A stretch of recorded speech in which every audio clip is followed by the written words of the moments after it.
morning, church. How are we doing today?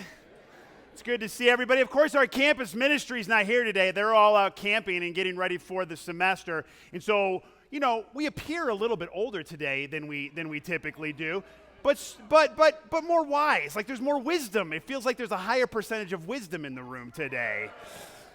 This whole year, the Denver church, we've been studying out this concept of become. That has been our theme, and that comes from John 3:30, where John the Baptist declares that he must become less and Jesus must become more. And that idea of Jesus increasing in our lives and self-decreasing is what we've been studying. And it's the spiritual transformation of making Jesus more is the thing that we've been studying out month to month. And in the months of July and August, we've been doing a series called From Dust, which is a study of the book of Genesis. And obviously in the book of Genesis, you have the creation story, God's intent for creation and for mankind, and then you have the fall. And since the time of the fall, God has had plans to redeem mankind, actually to redeem all of creation. But that has meant change, and so we're looking at how God has been initiating that change within people. Today, we're going to be looking at the person of Jacob. And here's the thing. Jacob is, to me, one of the most complicated figures in the Bible to try and explain. On the face of things, he just looks like a villain. He's deceitful, he's a liar, and yet the biblical text holds him up as a spiritual hero. And there's a dissonance there that's hard for us sometimes to understand as we read the Bible. And I was thinking, how could we explain that? How, as outsiders looking in, how can we make sense of this? And, I had one example from my own life that I felt like, okay, this starts to explain it a little bit. Because, when I was in high school and playing football, there was a coach that I had that I really liked this coach. He was one of the younger coaches, and we identified with him a little bit more. His name was Coach Lance. And I remember I would talk to my parents about how much I enjoyed working with Coach Lance. And I was on the wide receiver team and the tight end team, and that was part of his duty. And we had, me and a kid named Joey Allums had just moved up to JV. And so I was playing in my first JV game, which to me was like playing in the NFL all of a sudden, And Joey, who was this amazing football player. Joey went on to play in the NFL for the Seattle Seahawks. And so Joey was a big deal. He was really good. And we had this play where Joey ran a reverse, and as the wide receiver, I was like the lead blocker for Joey coming out the side, okay? And so the play began to evolve, and Joey was the fastest kid in state, pretty much. And so by the time he had blown through the first line of the defense, he was already past me, okay? And so I didn't have a lot to do. Joey was about to score, but I wanted to do something, all right? So I saw this linebacker trying to get an angle. He was never going to catch Joey, but it didn't matter. He was something that I could do. And so he came across, and I just flattened him. He didn't even see me. His eyes were on Joey. So he went horizontal. And so Joey scores. We're all celebrating. It's awesome. And I turn around, and I just see a flag on the field. And I'm like, I wonder who that's for. And they had penalized me for a block in the back, all right, which I did not do, okay? But the touchdown comes back. So now that whole play doesn't count because of me, all right? And so I'm walking back to the sidelines, and I can hear my coaches yelling at me as I'm walking I know I'm coming out. And I'm walking back to the sidelines, and my head is down because I don't want to see the crowd. I don't want to see anybody. And then just something hits me on the head, and it was the yard marker, all right? So they have, the yard markers. And Coach Lance, who I had talked to my family about how much I love, he had kicked the yard marker across the field, and it had hit me in the head, all right? And I was a little confused. I was like, where'd that come from? And then Coach, he goes, Chris, pick that up and put it back. And I was like, oh, you kicked that at me, And so I pick it up and I put it back and I go to the sidelines, and then he just grabs my face mask. He takes his baseball cap off, and then he just starts yelling at me. And every third word, he'd hit me over the head with his. This is the 90s, okay? It's a different day and age back then. There was no encouragement when you messed up back then. But my mom is looking at this, and she's dealing with this dissonance of me talking about how amazing Coach Lance is, but then him basically beating me on the sidelines after I've just made a mistake, all right? And so that dissonance is something my mom had to deal with. Hearing about this great guy, but then seeing him do something in temper and in rage, all right? And that dissonance is a little bit close to sometimes what we go through when we read the Bible. We hear about these great people in the Bible, and then sometimes we read about them and we're like, that does not read great. There's a lot of problems with this person here. And especially, that is the person of Jacob, who is oftentimes held up as he is one of the patriarchs. He's one of the forefathers of the Jewish faith. He's a hero. He's held up in Hebrews 11. And so that's hard for us to understand. And here's the thing. We are a people who are thoroughly brought up in the rightness of our own cultural thinking. Okay? School is largely a place where we are taught to deal with facts. All right?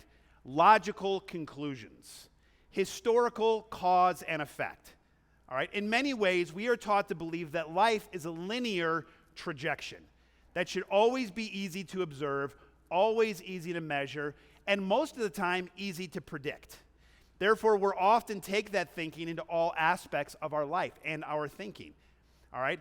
And it works most of the time for us, as long as we're living and thinking with people who are just like us. But the people in the Bible were not a part of a life that is like ours. Thus, sometimes when we read the Bible, it is confusing to us. And in our confusion, we try and force things to make sense in our own cultural way, rather than trying to understand why it made sense to the people that originally wrote it and read the Bible. You know, the Bible is full of these ambiguities. And I believe those ambiguities are necessary. All right, they're in there for a reason. They are there for us to think about, to wrestle with, to ponder on. It leaves wide open spaces for us to insert our own lives. Each one of us, as different as our lives are, we can insert ourselves into those places, okay? This is important for us in our striving in our relationship with God. Now, this is especially important because of the person that we're looking at today, Jacob. From start to finish, it's difficult for most of us to understand Jacob without seeing a conniving, deceitful, and cowardly man. It's hard to understand for us why such a man was so favored by God, or why he is listed among the heroes in the New Testament. I, too, have wrestled with this. So I want to just give, up to the time of Jacob, let's just review what's happened, okay? God creates the world. It's a wonderful place. He has a very specific purpose for man as stewards over all of creation. Man sins, and we are fallen, and now we are living in a fallen world as fallen creatures. And God has to devise a redemption plan so that he can bring us back to the garden. That is the plan, all right? To renew all of creation, including us. So at some point, God makes a covenant with a man named Abraham, all right? And the covenant is this: I am going to make your descendants numerous. I'm going to make them spread throughout the earth. And through your descendants, I am going to bless the entire planet. All right? So through your family, I'm going to bring light to the world. All right? Abraham eventually has a son named Isaac. God says that it will be through Isaac that he will fulfill this covenant promise. And then Isaac, in turn, has twin boys, Jacob and Esau. All right? Esau is actually the older. All right? And this is actually a cause for some concern. So when we go to Genesis chapter 25, we pick it up at this point, starting in verse 21. Isaac prayed to the Lord on behalf of his wife because she was childless. The Lord answered his prayer, and his wife Rebekah became pregnant. The babies jostled each other within her, and she said, "Why is this happening to me?"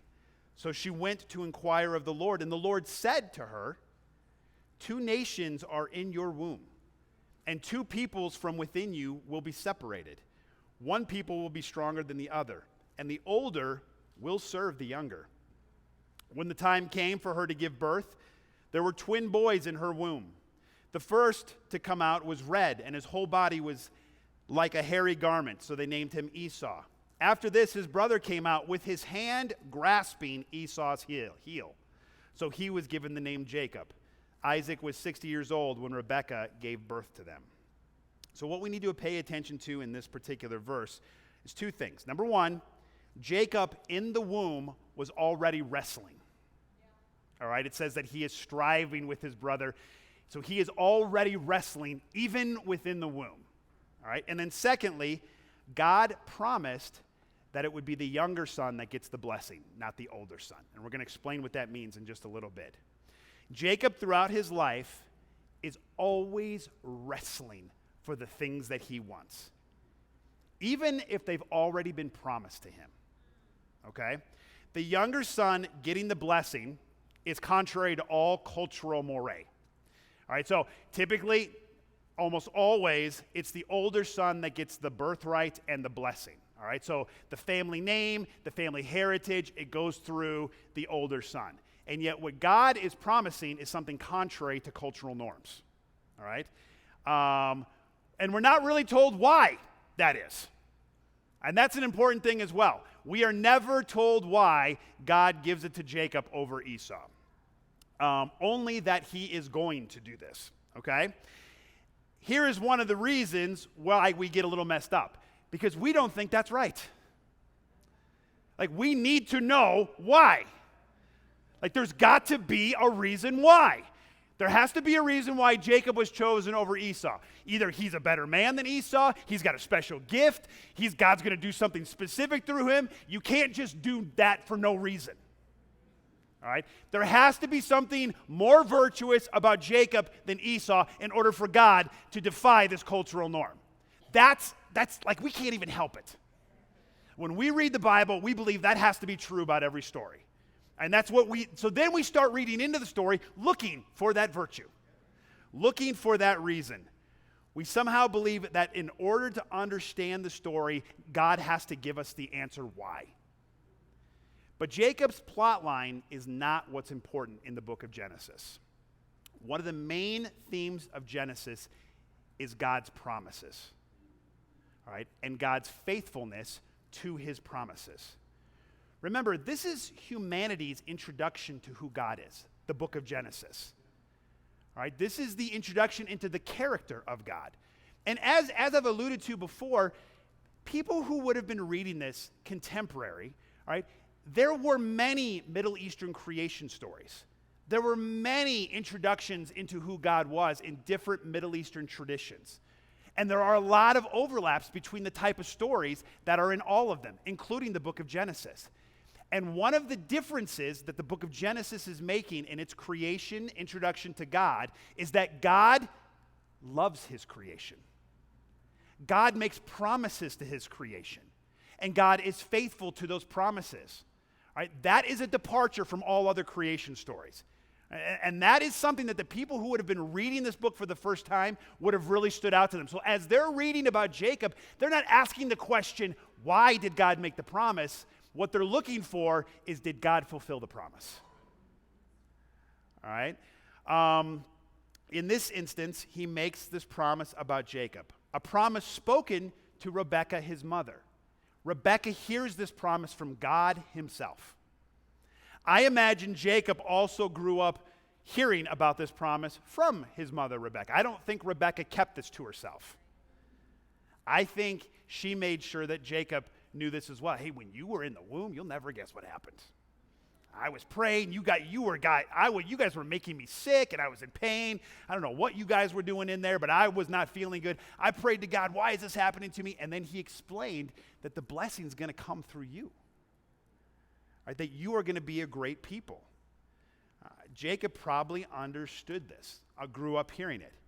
Yet what we see from the beginning is that even though God makes these promises, Jacob is wrestling with everything around him to take the blessings of that promise with his own strength. Now, here is a recap of what happens after Jacob is born. We just can't read all of this, guys. There's just too much. So I'm going to recap, all right? So Jacob is born. Jacob, when he becomes grown, when he becomes a young adult, he tricks his brother Esau into selling him the birthright of the family. All right, this is all done over a bowl of soup. That doesn't make sense to us, okay? It doesn't need to. The point of the matter is that Jacob tricks his older brother, who is favored by his father, into selling his birthright. Let me explain what a birthright is. If there's two of you in the family and the father dies, the birthright is a double portion of the inheritance. So essentially, the inheritance would be divided into three. The younger son would get 1/3 of it, and then the older son would get the other 2 portions. It would be a double portion of what the younger son is, all right? What Jacob does is trick Esau into giving that to him. So that happens right in the beginning. And then, later on, both mom and Jacob trick Isaac, the father, for the blessing. And again, this is a weird story. Jacob dresses like his brother. His father's eyesight is poor. He comes in and asks his father for the blessing, tricking his father into thinking it's Esau. Then Jacob gives the blessing. Isaac gives the blessing to Jacob. Jacob leaves. Esau hears about it. Esau runs into his father and give me a blessing too. And Jacob's like, it's too late. I don't understand. We don't have to understand it. That's just the reality. To me, if I found out someone lied, I'd go, okay, contract's off, we're starting over. You couldn't do that apparently back then. So now Jacob has deceived his family, and he's gotten both the birthright and the blessing. Now let me explain what the blessing is. The blessing is the promise that the family heritage, the family name, the family story, the family archive, the family promise from Abraham is now going to go through Jacob instead of through Esau. Does that make sense? So Jacob will become the patriarch, not Esau. Esau loses his mind. He's like, I'm going to kill you. And so Jacob, who's not strong, Esau is a man's man. He hunts. He's big. He's burly. He could break Jacob, so Jacob has to run. Okay, Jacob leaves. He finds family elsewhere, a man named Laban. They're kin of some sort. He falls in love with Laban's daughter, Rachel. Laban says, well, you have to work for my daughter for 7 years, and Jacob's like, done. And he works for Laban for 7 years. Now we got another weird story that happens, okay? Somehow, Jacob drank a little too much at his wedding night and accidentally sleeps with Leah, the other sister, okay? But that was designed by Laban. So now he's married to Leah instead of Rachel. He wakes up in the morning. He's like, what the heck? How'd this happen? All right? All of us guys are like, I think we know how it happened, Jacob. And then Jacob says, I wanted to marry Rachel. And Laban says, well, that's not our custom. It's not our custom to marry the younger daughter before the older, which is a little bit of a dig at Jacob for what he did. And so he goes, you have to work another 7 years now, and then you'll have both women. And so Laban now tricks Jacob. All right. Jacob stays there for a while. He's got both wives. He has many kids, but there's dysfunction all over this family. They're all lying to one another and tricking one another. They clearly love one another, but they clearly also don't trust one another. They put their own needs in front of one another at different times. It's normal dysfunction almost, okay? At a certain point, Jacob is like, okay, this place is too small for the both of us. I'm going to take my family and go. But he escapes in the middle of the night. And that is now Jacob leaving. And the only place he knows to go is back home. It has now been 20 years since he tricked Esau. And he knows that he's going to have to meet up with Esau. He needs a place to go, and home is where the place is to go. He sends messengers ahead to Esau. He kind of wants to test the waters to see after 20 years, are we good? And that's where the story brings us. All right, now we go ahead and go to Genesis chapter 32. The messengers have returned from Esau. And this is the message they bring to Jacob, and this is the evening that Jacob has afterwards. In verse 6 of chapter 32. When the messengers returned to Jacob, they said, we went to your brother Esau. He is coming to meet you, and he has 400 men with him. That's not a good sign. All right, having 400 men, that is a small army. It doesn't necessarily mean that Esau's coming to kill him, but it also doesn't necessarily mean all is well.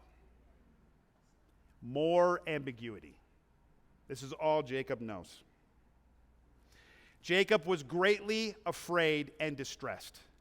He divided the people with him into 2 camps, along with the flocks, the herds, the camels. He thought, if Esau comes to one camp and attacks it, the remaining ones can escape.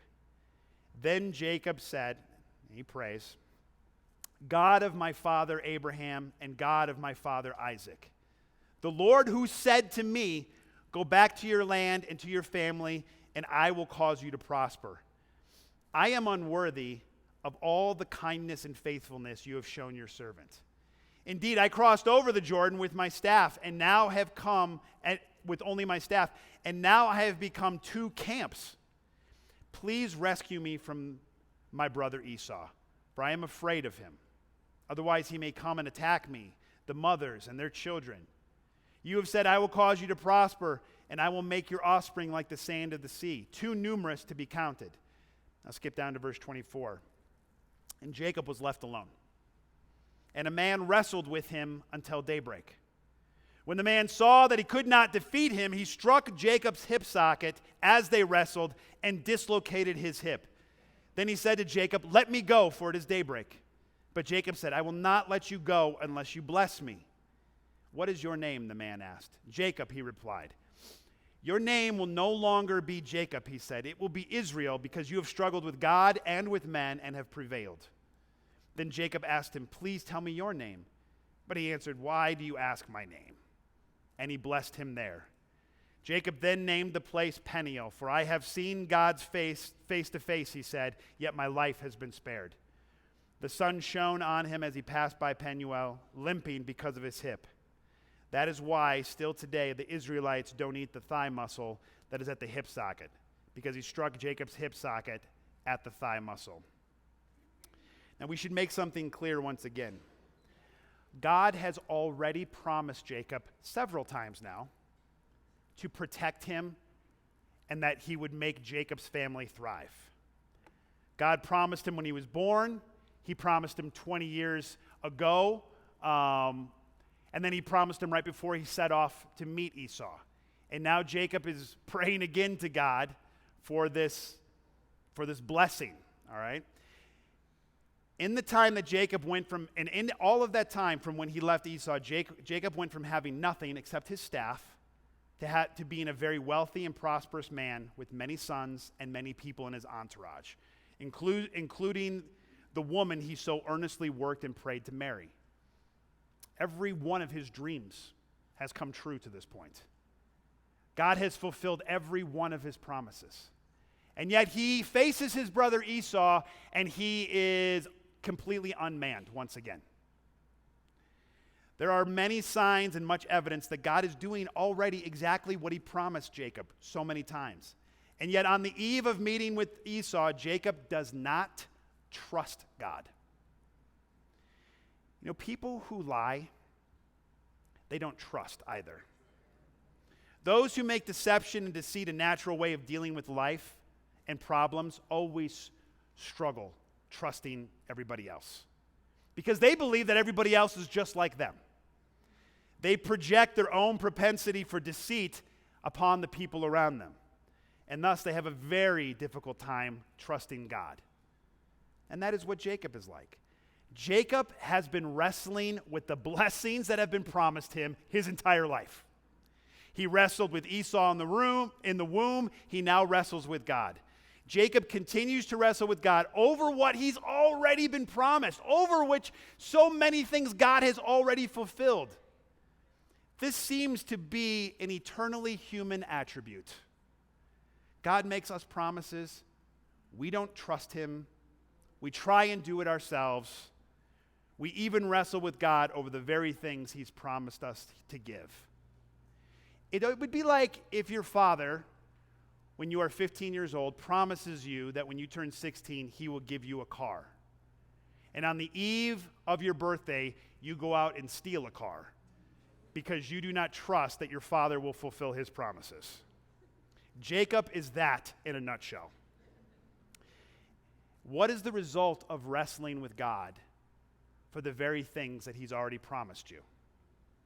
Well, we often walk away wounded. Jacob is left with a permanent limp. He loses his strength so that he's forced to rely upon God. That limp will force him to lean on God for the rest of his life. As a matter of fact, the very last act of Jacob is to bless all of his children as he's leaning on his staff. And in the New Testament, that is what is proclaimed as Jacob learning to rely on God. I'm not certain if this is meant as a cautionary tale for us. That's one of the things. Sometimes in the Old Testament, it tells a story, and then it never says, therefore, this is what you should take from this. It just tells the story. Those who are wise apply it the way that it should be applied, and those who are fools read on past it. But certainly, this story makes me think about the things I know to be true based on what God says, but that I do not trust and still strive against all resistance to get with my own strength. This is a habit we all must rid ourselves of. But I think the main point for today is this.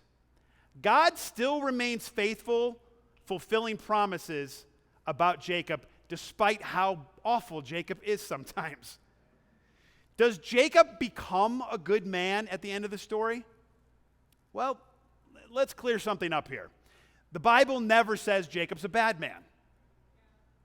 If anything, the Bible shows Jacob's real humanity, the messiness of being a human. And Jacob is good. And he's deeply flawed. He desires to trust God, but he often doesn't trust God. Sometimes he is faithful, and sometimes he's massively unfaithful. And everything within us wants the narrative to construct a story where the character of Jacob is fully redeemed. Instead, what you have is a life that is filled with ups and downs. A life that gradually trends towards greater trust in God, yes, but one that remains flawed from beginning to end. For example, two things happen after this moment of wrestling with God. It's actually kind of amazing. So Jacob wrestles with God, please protect me. He goes to Esau. There's like a river and a plain between them, and both camps are standing there, and Esau comes running towards Jacob, tears in his eyes, embraces his brother, and welcomes him back. It's amazing. You're like, yes! And then Jacob lies to Esau. Esau says, come home with me. And Jacob says, you know what? Let me just do this one thing, and then I'm with you. All right? We'll just be behind you. I got, you know what it's like. I got wives and children. It's going to take me a while. And so Esau's like, I can't wait to see you at home. Esau goes to the north, and Jacob goes, peace out, and goes to the south. I mean, God just answered the prayers once again. And Jacob lies once again. All right? But then he also builds an altar to God. You know, thanking God for protecting him. I think Jacob is so much like us. I think he's so much like us. Think about getting together with your best friends for just a minute. Just you sitting around the table, telling stories. All right? I can already tell you what stories you tell. You tell the stories of the greatest triumphs of your life, and then you mock each other with your greatest failures as well. All right? That's the fun part of being old, is having all of those stories. All right, but that is life. That's what we're looking at. We're looking at the ups and downs. So Jacob remains flawed his whole life. His children will also be flawed. God changes Jacob's name to Israel, a word that's similar to the word for wrestle. And the people and the family of God will forever be called Israel too. And they too will remain flawed as they wrestle with God and with men. But perhaps one of the messages that the Bible has about Jacob and about Israel is that failure can be redeemed, but not without faithfulness. God expects struggling. He expects the wrestling. He will even come close to us in those moments when we're wrestling, though we may leave wounded by it. But perhaps from his perspective, all of the striving towards faithfulness, all the messy ups and downs, is a fact of our fallen humanity that perhaps he holds as honorable. Yet ultimately, the story is not about Jacob. All right? Ultimately, this story is not about Jacob, or why we should or shouldn't be like him. This story is about God and how his faithfulness and his promises always shine through our own imperfections. And perhaps if you believe it, that his grace does in fact change us in this life, even if there is no linear line towards perfection. Jacob did not deserve God's selection or his promises, period. We're never given a reason why Jacob deserves any of this promise fulfillment. He never did anything in life that warranted God's favor. And the story makes that simple point. God makes promises of incomparable favor to those that do not deserve it, and he is faithful to those promises even when we are not. He accepts the struggle. He engages us in the striving and in the wrestling. But the real transformation comes when we begin to trust him and stop fighting to take for ourselves the things we believe will fulfill the promises that God has already made. Amen. Thank you very much.